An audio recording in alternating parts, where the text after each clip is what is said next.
이번에는 과거에 호젓하고 가성비가 있었던 포천과 가까운 가평의 리앤리 CC를 소개하죠.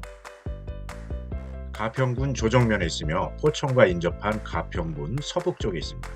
건너편 계단식구장 써닐 골프클럽이 바로 보이죠. 2013년도에 회원제 조선잔디 페어웨이의 하일랜드 레이크 코스 18홀 골프장으로 개장했습니다.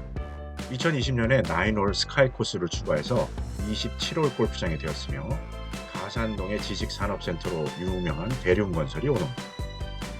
코스 설계는 대부도 아일랜드 CC, 마론 뉴데이 CC 등을 설계한 GNG 잉크라는 회사가 있죠. 처음 개장할 당시부터 가성비 있는 그린피와 적당한 관리로 1년에 한두 번씩은 꼭 가봤던 구장이었습니다.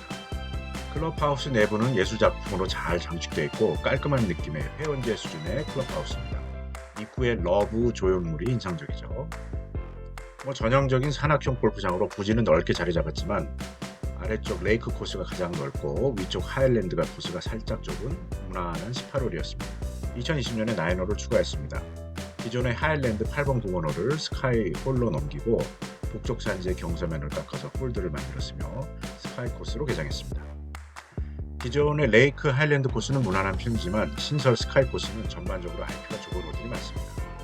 특히 스카이 1번, 2번, 3번 홀의 워터 해저드가 전략적이지 않고 너무 애매하게 배치되어 있으며 또 초반에 몰려있다 보니까 몸이 덜 풀린 선수들의 공들을 다 삼키고 샷 밸류를 떨어뜨리고 있습니다. 27홀 3개의 코스 모두 좋은 레이아웃과 관리로 코스 호불호가 거의 없는 주변의 가평 베니스트와 같은 명문구장과는 달리 신설 스카이 코스의 깊이 현상이 많이 나타나고 있는 점은 좀 아쉽습니다. 코스 레이아웃을 보면 경사진 산지를 깎아 만들었는데 적당히 왔다 갔다 하는 계단식 논농사 형태의 홀 구성을 보이고 있습니다. 전장은 전반적으로 보통 수준이며 레이크가 좀 길고 스카이가 짧은 편이며 페어웨이 IP 역시 레이크가 넓고 하일랜드 스카이 순입니다. 티잉 그라운드에서 IP를 보면 블라인드 홀은 아니지만 홀이 좌우로 살짝 틀어져 있는 경우가 많아서 자신의 티샷 거리에 따른 전략적인 티샷이 필요합니다. 그린은 큰 원그린이지만 감자칩같이 파여 있거나 2단, 3단 그린은 거의 없습니다. 코스 관리 상태를 보면 페어웨이는 중지라 비시즌에는 누렇고 하지만 관리는 웬만큼 하는 편입니다. 피크 시즌에는 라운드가 많아서 IP가 훼손되어 있는 경우가 좀 있죠. 그린 빠르기는 2.6 정도로 보통 수준이 되며 그린 주변 숏겜의 난이도 역시 그렇게 높지 않은 편입니다. 코스 난이도를 보면 개인적으로는 하일랜드 코스가 레이크 코스보다 난이도가 좀 높게 느껴지며 스카이 코스는 뭔가 정리가 안 된 어수선한 느낌의 난이도입니다. 난이도는 보통 수준입니다. 본인의 평소 시전 스코어를 충분히 내실 수 있는 무난한 구장입니다. 압구정 기준 70km 정도 됩니다. 새벽에 1시간 10분 내외 걸리죠. 거의 국도를 타고 가게 됩니다. 강북강변 토평 IC를 통해서 외곽순환 퇴계현 IC 나와서 47번 국도를 타고 베어스타운 지나 서파교차로에서 우회전해서 한 12분 정도 걸립니다. 귀가시에는 진접 부근에 정체가 있으므로 46번 구경춘국도를 타고 귀경하기도 합니다. 비회용 그린피는 주중 17에서 19만원, 주말 25만원입니다. 2년 전에 주중 10만원 초중반대에 비해서 많이 올랐죠. 접근성은 거리도 좀 있고 대부분 국도 운전이라 운전 피로감도 좀 있습니다. 코스 레이아웃은 기본적으로 잘 앉은 좋은 골프장이고요. 코스 관리도 기본 이상은 합니다. 코스 난이도는 보통 수준의 무난한 골프장이죠.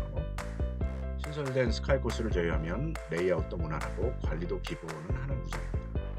인터넷 회원을 가입하셔서 부킹도 가능하고 부킹 사이트에도 자주 뜨는 구장이라 라운드 기회는 많습니다.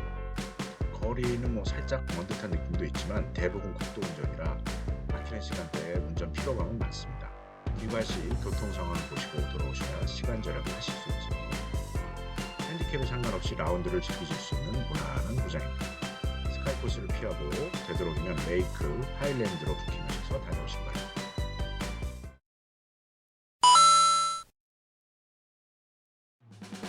왔다 갔다 하는 계단식 논농사 골프장의 대표 구장 써닐 골프클럽을 소개합니다.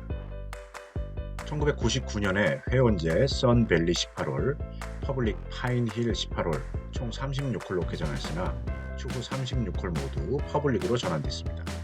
20년 전쯤에 개장 초기에 라운드 했을 때는 급경사 지역의 홀들을 빼곡하게 박아넣어서 병행해서 교차하는 윗홀, 아랫홀에 티샷이 넘어와서 페어웨이에 가보면 볼이 대여섯 개가 있고 사방에서 볼 하는 소리가 난무하던 악몽의 구장이었습니다. 지금은 좀 개선이 되긴 했지만 카트도로 경사가 심해서 2001년에는 급경사를 돌다가 카트에서 떨어진 골프가 사망하는 사고가 나기도 해서 큰 문제가 되기도 했죠. 설계자는 검색이 되지 않습니다. 이런 곳은 대부분 레이아웃이 아쉬운 곳이 많죠.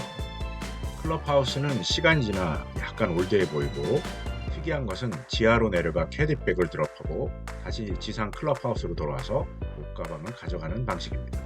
시간이 지나면서 처음 개장 당시 좌우의 옆홀들이 모두 뻥 뚫려 있는 홀 독립성 제로의 구장에서 점차 나무들이 자라고 조경이 더해지면서 지금은 옆홀들이 휑하게 보여지는 것들은 거의 없어졌습니다. 티샷을 하거나 세컨샷을 할 때 작은 계곡을 넘기는 홀들이 꽤 있습니다. 그래서 왔다 갔다 하는 단조로운 일직선 구장의 난이도를 조금은 조절하고 있죠. 전장 그리 긴 편은 아니지만 팅그런드 IP 주변의 숲이 과거보다 많이 무성해져서 블라인드 홀도 많아지고 난이도가 약간은 생겼습니다. 코스 레이아웃은 급경사 산지의 하단을 절개해서 계단식 문농사 방식으로 36홀을 배치했습니다.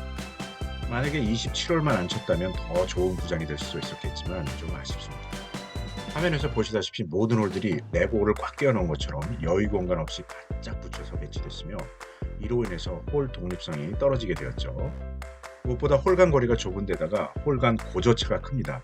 옆홀에 뱀샷 쪼로 슬라이스가 아래 홀에서는 볼이 머리 위로 날아오는 위험한 상황이 생기곤 합니다. 36홀 중 대여섯 홀만 워터 해저드에 면해 있으며, 그것도 난이도나 전략적인 코스 공략과 거의 상관없는 배치입니다. 코스 관리는 초창기에는 매우 안 좋았습니다. 그러나 최근에 많이 개선돼서 무난한 편이며 적용도 많이 좋아졌습니다. 그린은 평범한 원그린이며 빠르기는 2.6 수준 보통이거나 살짝 느린 경우가 많습니다. 전장도 길지 않고 그린도 무난하며 전체적으로 보통 수준의 난이도 구장입니다. 그린피는 주중 18만원, 주말 22만원입니다. 요일, 시간대에 따라서 할인율이 크므로 홈페이지를 참고하시기 바랍니다. 접근성은 거리도 있고 대부분 국도 운전이기 때문에 운전 피로감이 좀 있습니다. 코스 레이아웃은 27홀을 앉았으면 더 좋은 골프장이 됐을 텐데 36홀을 빽빽하게 앉아서 좀 아쉽고 타구 사고의 위험성도 있네요. 코스 관리는 과거에 비해서는 많이 나아졌는데 많이 나아져서 보통 수준이 됐습니다. 코스 난이도는 단조로운 코스 레이아웃에 비해서 고저차, 블라인드 홀 등으로 보통 수준은 됩니다. 홀들로 꽉 들어찬 산악 골프장이라 타구 사고 위험이 있으나 최근에는 숲이 많이 우거져서 홀 독립성이 약간 생기고 관리가 나아진 무난한 골프장입니다. 접근성은 과거보다 많이 나아지긴 했지만 거리도 있고 국도를 많이 타므로 보통 수준보다 조금 아쉽습니다. 인터넷 회원을 가입하시면 부킹 가능하고 부킹 사이트에 1년 내내 티타임과 조인이 나오는 단골 구장입니다. 그린피가 주변 구장들에 비해서 살짝 쌀 때가 많으므로 다른 골 부킹이 여의치 않으실 때 가보시면 될 듯합니다. 다음 편에는 골프장 리뷰가 아니라 부킹 사이트에서 조인하실 때 그린피 최저가 구장을 부킹하시는 방법과 구장에서 처음 만난 조인하는 상대방 선수와 어떻게 해야 원만하게 즐거운 라운드를 하실 수 있는지 알려드리도록 하겠습니다.